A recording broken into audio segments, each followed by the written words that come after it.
Welcome to Think Diverse, a fresh and deep look at the issues surrounding diversity and inclusion. I'm your host, Catherine Vries, and I'm a Dean of Diversity and Inclusion at Bocconi University. In every episode, I will pick the brain of one of my Bocconi colleagues about their research about diversity and inclusion topics. This all to understand how diversity manifests itself in our daily lives, our society, and our economy. Today, we tackle an issue that has been widely discussed, but is still far from being solved: the gender wage gap. While there are several underlying causes, Thomas Le Barbanchon, Associate Professor of Economics at Bocconi University, has identified a pretty unexpected one: commuting. What does this mean? And can remote working be a solution to help us close the gender gap? Thomas, thank you so much for joining us here at Think Diverse. Hello, good morning. Thank you very much for giving me the opportunity to talk about my research about gender inequality. Excellent. I'm really happy to be here as well. So I can ask a first question. I wanted to ask you what actually prompted you to study this particular topic? So I think this is part of a broader research agenda that I have. So gender inequality is an important and salient topic when you start to study labor economics and labor markets. And so I've been super interested in trying to understand where does it come from and what does it mean. And so I was working on a previous project on how people search for jobs, not necessarily with a gender dimension, but studying the data, I noticed very stark differences between men and women, and I wanted to understand more. Great. So actually in your research, you also highlight an important aspect, and that's commuting and the way that commuting affects the gender gap. It's maybe a bit unexpected for listeners to think that commuting would affect the gender gap. So could you explain that a little bit? Yes, of course. So first, one thing that I want to say is that we have stark gaps, gender gaps in hourly wages. So women are going to earn less than men in hourly terms. And so we also noticed that there is a stark commuting gap. This is something which is probably a little bit less well known. But if you take data from the OECD countries, men on average are going to commute for 33 minutes per day and women 22 minutes per day. So of course, men and women do not have necessarily the same job. So you may think that it is related to the location of typical occupations where men and women work. But if you start to control for this type of factor, you will still find a large gender gap in commuting time, about 10 to 15%. And so we started to wonder whether this could actually explain part of the differences that we see in hourly wages. Because there is another piece of evidence that is quite well known by urban economists, is that there is a relationship between wage and commute time. So the further you commute, if you look at people who are going to work, the relationship between wages and commute time, you see that people who are going to go further away have higher wages. So to the extent that women are going to work closer, part of the gender gap in wages will be explained by their commuting choice or commuting equilibrium.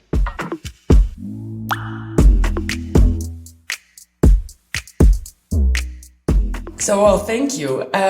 Could you also, to illustrate this further, share a particular number or statistics with us that will give us a better picture about this phenomenon? Yes. So I told you that a part of the gender wage gap will be explained by a gender gap in commute. But even if you control for commute, you still find that women are going to have a lower wage. So if you take a man and a woman who commute the same time, 20 minutes per day, they will still have a lower wage. And so the key question is, what is going on here? And so to try to illustrate the mechanism, we want to know whether men and women value commute the same way. It's costly to commute, but is it more costly for women than for men? And we try to actually estimate this quantity, this difference in willingness to trade wages for shorter commute. And we find that actually this is 20% higher for women. So you need to increase the wage of women 20% more to make them willing to accept a longer commute. Wow, that's kind of a key statistic there that people might be quite surprised about. So, to what extent do you think this biases the kind of available talent pool for companies, especially then when we're thinking about women? So it's difficult to actually come up with a number for this. But in terms of mechanism, of course, we think that this is going to affect the talent pool that firms face. So women are searching jobs closer, so they are considering less opportunities. And so for firms, it's also some form of lost opportunities because they do not see women who would be like a very good match but live further away. So, just to give a little bit of an extra layer to these findings and to your research, so is there a particular person you met during your research that made an impact on you, or a particular group of people that you met that made an impact? So I think it was a very nice research to present in seminars. And during the course of this project, we had like a few difficulties or questions in order to make progress and to provide a credible evidence on this mechanism, how commute and difference in willingness to pay for shorter commute will affect differently men and women. And I think that I presented a very first version of this paper in one of our internal seminar here at Bocconi, where my colleagues attend, and PhD students, professors, master students.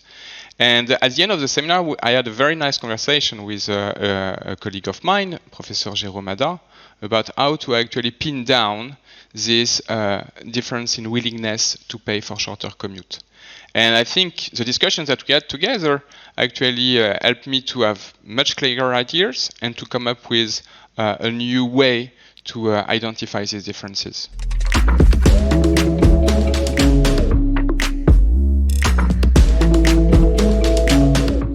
So, like from your findings and from your research that you presented, so you kind of outlined this, desire of female or parts of the female labor force to have a less of a commute. Yes. or a job that's closer. So, what do you think plays a role here? So, me as a dean of diversity and inclusion, I very often think, could that be, for example, that a professor wants to be closer to their family or wants to be closer to the school when they have a family? Do you think these things play a role? No, I do think that they play a role. So we have nothing to say whether it's a pure preference or a constraint. Okay, this is potentially the outcome of a bargaining within the household with a gender division of tasks that actually make the value of time at home for women higher than for men. It could also be that it's related to the pure commuting experience. Because the mode of transportation is different between men and women. Women, we see that they are more prone to take public transports. Maybe this is more tiring. Maybe this is a less less satisfying experience. So it's difficult to say. Or it could be preferences from the part of women who actually potentially have a different labor-leisure trade-off. Clear. So some more work that can be done in order to figure out also what's behind this. Great. So, just in terms also, we know this now. We know that there's this difference in computing that affects also the talent pool, might also affect careers, and therefore also affect the gender wage gap. So what do you think should be done about this? There are different public policies that could actually work around this commuting gap and how it affects hourly wages. First, you can think if you think that part of this is related to differences in experience in public transport. Maybe we can have public transport that are going to be more efficient and that will actually level the difference in cost of commuting across gender. So this will be like one policy. There is also policies that could come from the firm perspective. So there are different productivity between a worker at home, a worker who is going to be in the office, and firms have the possibility to invest in technologies that will actually affect this relative productivity. And so in this sense, it could be that this will make it less costly for firms to have workers working from home, and this will probably increase the demand for workers working from home, for example. And so in this case, this will increase the wages of workers who are at home compared to workers who are at the office. And as soon as you change this gradient that I was mentioning at the beginning of the talk about the relationship between wages and commuting distance, you can actually level down part of the uncontrolled gender wage gap, in the sense that not controlling for commuting.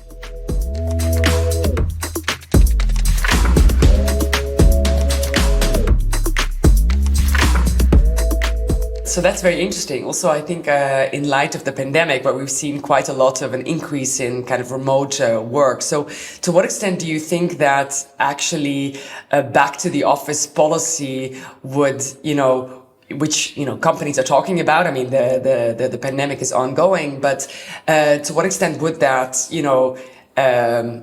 exacerbate the situation again? Do you think that remote working is a kind of solution to this problem? So I think that remote working can be part of the solution of the problem, but of course there is, in what I described just before, about a change in the technology that firm can use to organize work at home and in the office. I was abstracting from changes in preferences of workers.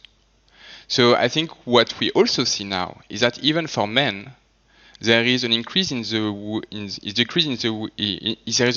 willingness to pay for shorter commute. So across the board, for all the workers, the experience of the pandemic actually potentially changed their preferences between working in the office and working from home. And if we are in a situation where actually the change in the preferences is larger than the change in the cost of the firm, it could be that in the end, after the pandemic, the gradient in equilibrium, the gradient that I was talking about the relationship between wages and commuting, could actually become even steeper. So it's difficult to know exactly what will happen and how this is going to unfold after the pandemic, because of the evolution of the production side of the economy that has been severely impacted by the pandemic experience and the new organization of work, but it has also changed potentially the preferences of both men and women, and also what happens in the household. And so I think to clearly get a broad overview of how this can affect gender inequality overall, we also need to think on how this may have changed the division of tasks at home between men and women, which is one of the determinants also of the potential gender gap in willingness to pay for shorter commute. So next to kind of remote working, and maybe it's unclear what the pandemic will bring in the future and what the consequences will be, as you I think very rightly outlined. You also mentioned public transport and ways in which we could maybe change public transport or policy around it. Could you maybe allude to that a little bit more specifically? Yes. So I said that one potential explanation of the difference in willingness to pay for shorter commute between men and women could be related to the commute experience, that it is potentially more costly for women than for men. And so here, maybe I want to talk about some research that is from other researchers who have been studying the role of commute in India. Where there is also stark differences between men and women, and they also noticed and showed in data that this matters a lot for the commute of students between their home and their university. And they were able to show that women were actually not considering further away universities or high schools that, I think it was high schools, that will actually lead to a longer commute, because there was issues of harassment on the way to schools. So it's not only that we want to have more efficient public transport that will actually shorten the commuting time, but we also want to have safe public transports that actually enable women and men to go through a journey that is safe and not painful.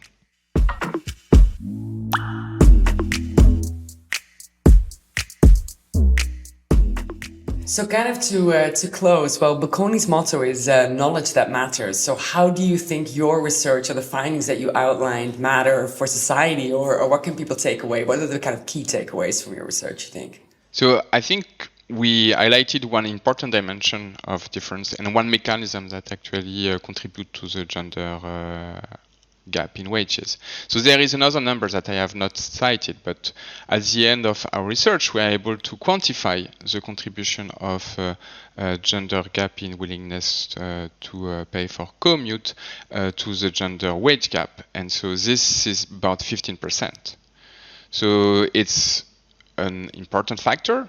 There is an array of factors that actually contribute to the gender wage gap, but I think the social impact that we have here is to point that we need to think public transport policies and also urban planning with a gender view. We need to think of what is the differential impact of any urban planning or public transport policies on gender inequality in the labor market. Thank you, Thomas, so much for sharing your research with us. It was very interesting. Thank you. Thank you all for listening. This was Think Diverse, a podcast on diversity and inclusion from Bocconi University. To be notified about new episodes, subscribe to Think Diverse on Spotify, Apple Podcast, or Spreaker.